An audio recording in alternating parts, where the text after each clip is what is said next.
নমস্কার বন্ধুরা, রিনাস কিচেন ব্লগসে আপনাদের সবাইকে স্বাগত জানাই। আজকে একটি আবারও ভিডিও নিয়ে এসেছি। আজকে রেসিপি গোবিন্দভোগ চাল আর মুগ ডালের খিচুড়ি। সামনেই তো সরস্বতী পুজো, হাতে গোনা কয়েকটা দিন।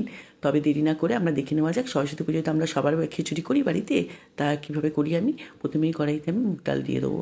মুগ ডালটা ভালো করে নাড়াচাড়া করে নেবো যতক্ষণ না মুগ ডালের কালারটা একটু চেঞ্জ হচ্ছে, তার একটু লাল লাল হতে হবে। তা মুগ ডালটা আমি ভাজতে শুরু করে দিয়েছি। এবার মুগ ডালটা আমার লাল লাল হয়ে এসছে, একটু কালারটা একটু চেঞ্জ হয়েছে। আমি তুলে নিয়েছি, তার মধ্যে কড়াইতে আমি সর্ষের তেল দিয়ে দিয়েছি, আর দিয়ে তার মধ্যে আমি আলুগুলো ডুমো ডুমো করে কেটে রাখা দিয়ে দিয়েছি। আলুগুলোকে একটু লাল করে ভেজে নেবো। আলুগুলো ভাজা হয়ে গেছে, আমি একটু তুলে নেবো আলুগুলোকে। এর মধ্যে আমি ফুলকপিগুলো কেটে দিয়ে রেখেছি, ওগুলো আমি দিয়ে দেবো। দিয়ে ফুলকপিগুলো আমাকে নাড়াচাড়া করে লাল করে ভেজে নিতে হবে।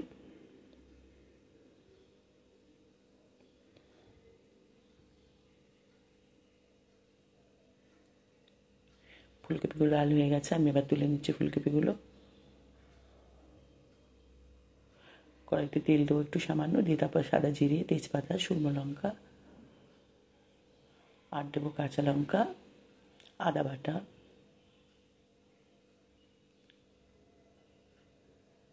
টমেটো কুচি দিয়ে একটু ভালো করে ভাজা ভাজা করব।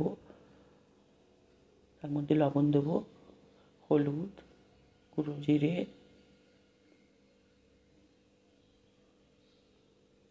সামান্য পরিমাণে একটু গুঁড়ো লঙ্কা দেবো, আর চিনি দেবো। গোবিন্দভোগ চালের খিচুড়ি একটু মিষ্টি মিষ্টি হলে ভালো লাগে, তাই জন্য আমি একটু চিনি দিয়েছি। সানরাইজের শাহি গরম মশলা। মুগের ডালটা আমি ভেজে রেখেছিলাম, ওটাকে আমি জল দিয়ে ধুয়ে নিয়েছি, দিয়ে আমি ওর মধ্যে দিয়ে দিলাম। গোবিন্দভোগ চাল, ওটা আমার ধোয়া ছিল, কড়াইশুঁটি। এখানে আমি 100 মুগের ডালে 150 গ্রাম গোবিন্দভোগ চাল দিয়েছি।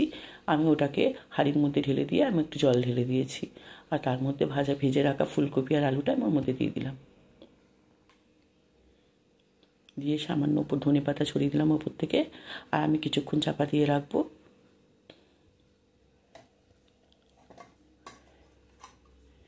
দেখে নিন আমাদের খিচুড়িটা কেমন হয়েছে। আমাদের খিচুড়িটা চাল সবই ঠিক হয়ে গেছে, পুরো গলে গেছে, আমাদের কমপ্লিট হয়ে গেছে। এবার আমি ওপর থেকে একটু ঘি ছড়িয়ে দেবো। এরকম ভালো ভালো রেসিপি দেখতে গেলে আমার চ্যানেলটিকে সাবস্ক্রাইব করে দেবেন, আর যদি আপনার ভালো লাগে ভিডিওটা তাহলে আপনারা লাইক করবেন আর কমেন্ট করে আমাকে জানাবেন কেমন হয়েছে। পরে আসবো, বাই।